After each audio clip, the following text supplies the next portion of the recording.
లక్ష్మారెడ్డి గారికి, మన అన్న తెలంగాణ టైగర్, మరి మనల్ని ఎప్పుడు కాపాడుకునేటువంటి తెలంగాణ ముద్దుబిడ్డ సిద్దిపేట శాసనసభ్యులు తన్నీరు హరీష్ రావు గారికి, మన మెదక్ పార్లమెంట్ కాబోయే పార్లమెంట్ సభ్యులు మన మాజీ కలెక్టర్ ఎమ్మెల్సీ వెంకట్రామరెడ్డి గారికి, మరి అదేవిధంగా వేదిక మీద ఉన్నటువంటి పెద్దలు, జెడ్పీటీసీ సభ్యులు, ఎంపీపీ అధ్యక్షులు, పార్టీ అధ్యక్షులు, మరి ముఖ్య నాయకులు, మరి ఇక్కడికి విచ్చేసినటువంటి అశేష కార్యకర్తలకు అందరికీ కూడా పేరు పేరు నా యొక్క నమస్కారాలు తెలియజేస్తున్నాం. మరి ఈరోజు మరి చాలా రోజుల తర్వాత మనం ఒక విచిత్రమైనటువంటి ఎన్నిక కొట్లాడబోతున్నాం. మరి ఏదైతే మన పెద్ద దిక్కుగా ఉన్నటువంటి వ్యక్తి, మరి ఇంతకుముందు రమణగౌడ్ గారు చెప్పినట్టు కొంతమంది ఇచ్చినటువంటి ఉచిత సలహాలతోని మరి వారి స్వార్థాల కోసం తనని మాటల్లో మభ్యపెట్టి తప్పుదోవ పట్టించి మనందరినీ కూడా ఎవరిని సంప్రదించకుండా మరి బయటకు వెళ్ళినటువంటి పరిస్థితుల్లో మనం ఈరోజు నర్సాపూర్ నియోజకవర్గంలో గులాబీ జెండా నీడన మన హరీష్ అన్న గారి, మరి సుంత లక్ష్మారెడ్డి గారి ధైర్యంతో గత ఎన్నికలు ఏ విధంగా కొట్లాడినామో మరి రేపు పార్లమెంట్ ఎన్నికల్లో మరి ముందుగా మన సన్నాహక సమావేశంలో మరి ఒక ప్రతి కార్యకర్తను, మరి ప్రతి ఒక్క నాయకుడిని కూడా కోరేది ఏంటంటే, మరి ఇంతకుముందు ఉన్నటువంటి ఎన్నికకు ఇప్పుడున్నటువంటి ఎన్నికకు, మరి అప్పుడు మనం అధికారంలో ఉండి అసెంబ్లీ ఎన్నికలు కొట్లాడినాం, మనం ప్రతిపక్షంలో ఉండి మరి పార్లమెంట్కి ఎన్నికలు కొట్లాడుతున్నాం. ఆ రోజు మా గ్రామంలో మేము ఇంత మెజారిటీ ఇస్తామని మనం పేపర్లలో రాసిచ్చినటువంటి సందర్భం. కానీ ఈరోజు ప్రతి ఒక్క కార్యకర్త కూడా నేను 30 ఓట్లు, నేను 40 ఓట్లు, నేను 50 ఓట్లు, ఈ విధంగా మనం విభజించుకొని ప్రతి గ్రామంలో కూడా మనం మెజారిటీ చూపించాల్సినట్టు అవసరం ఉన్నది.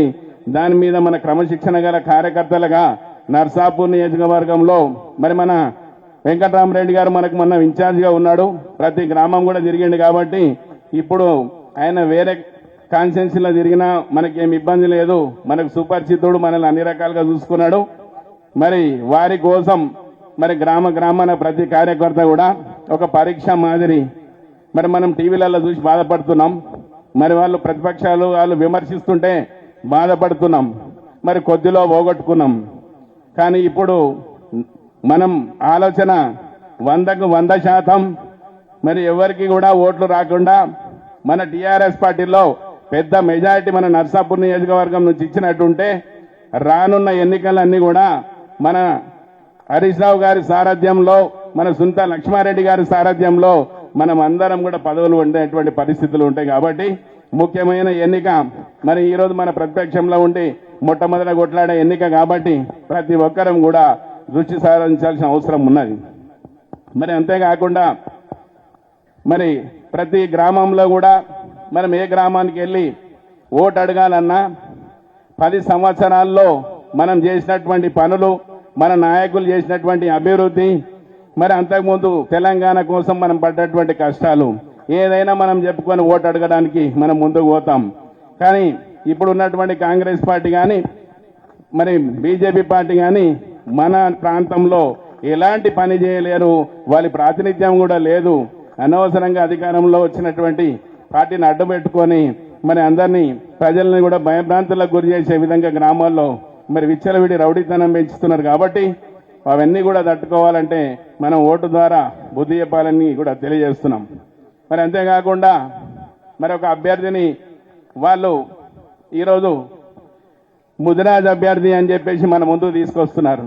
దయచేసి నేను ఇక్కడ ఉన్నటువంటి అందరు బీసీలను కూడా నేను కోరుతా ఉన్నా, బీసీగా మనం ఎన్ని పదవులు పొందాలన్నా, మరి ఏ రకంగా మనం అభివృద్ధి కావాలన్నా, మరి బీఆర్ఎస్ పార్టీ ఒకటే మనల్ని ఆదరించింది, మరి బీఆర్ఎస్ పార్టీ మనకు ముందుకు తీసుకుపోయింది.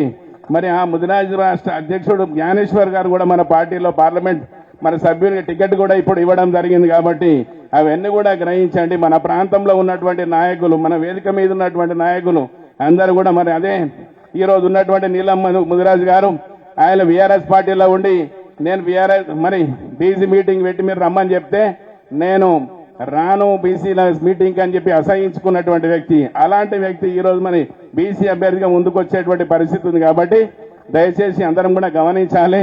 మన అభ్యర్థులలో మరి ఇప్పుడు పోటీ చేసేటువంటి అభ్యర్థులలో మన అభ్యర్థి టాప్ అభ్యర్థి, మరి అన్ని తెలిసినటువంటి అభ్యర్థి, మరి అన్ని రకాలుగా మనల్ని ఆదుకునేటువంటి అభ్యర్థి. మరి ఆయన ఆలోచన విధానం ఇక్కడ ఉన్నటువంటి 7 సెగ్మెంట్లలో కూడా ఆయన చేసేటువంటి సేవలు కూడా నిరంతరం ప్రజలకు ఎప్పుడూ అందుబాటులో ఉండే విధంగా ఆయన మరి మనము మన ఫోన్లలో కూడా చూస్తున్నాం ఆయన నేను ఏం చేస్తా అని. మరి ప్రభుత్వం నుంచి వచ్చే నిధులు కాదు, మరి నా ప్రాంతాన్ని మరి ఈరోజు హరీష్ అన్న గారు తీసుకొచ్చి నన్ను అభ్యర్థిగా నిలబెట్టినందుకు, కేసీఆర్ గారు నాకు బీఫామ్ ఇచ్చినందుకు ఈ ప్రాంతాన్ని నేను ఏ విధంగా కాపాడుతా అని చెప్పేసి కూడా ఆయన విన్నవించడం జరుగుతుంది. కాబట్టి ఒక మంచి అభ్యర్థి ఉన్నాడు, ఒక మంచి అవకాశం ఉంది, ఒక మంచి నాయకత్వం ఉంది. మరి అందరి ఆశీర్వాదంతో కూడా మనం మన పార్లమెంట్ సభ్యుని మరి పెద్ద మెజార్టీతోని మన నర్సాపూర్ నియోజకవర్గంలో పెద్ద మెజార్టీ ఇచ్చి గెలిపించుకుంటే రానున్న కాలంలో మనకు అన్ని మంచి రోజులు వచ్చేటువంటి అవకాశాలు ఉన్నాయి. కాబట్టి దయచేసి చివరిగా అందరూ కూడా ఇబ్బంది పడుతున్నారు. మనం ఎవ్వరం కూడా ఏ పార్టీలకు పోవాల్సినటువంటి అవసరం లేదు, బలమైన నాయకత్వం కింద పనిచేస్తున్నాం. కాబట్టి అందరికీ కూడా మనం సమాధానం చెప్దాం, ప్రేమ ఉంటే మనం గౌరవిస్తాం. కానీ ఎన్నికలంత వరకు మటుకు మనం ఖచ్చితంగా బీఆర్ఎస్ పార్టీ కార్యకర్తలుగానే పనిచేసి కారు గుర్తుకు ఓటేసి వెంకటరామరెడ్డిని పెద్ద మెజార్టీతో గెలిపించాలని చెప్పేసి కోరుకుంటూ సెలవు తీసుకుంటున్నాం. థ్యాంక్ యూ హరికృష్ణ గారు. ఇప్పుడు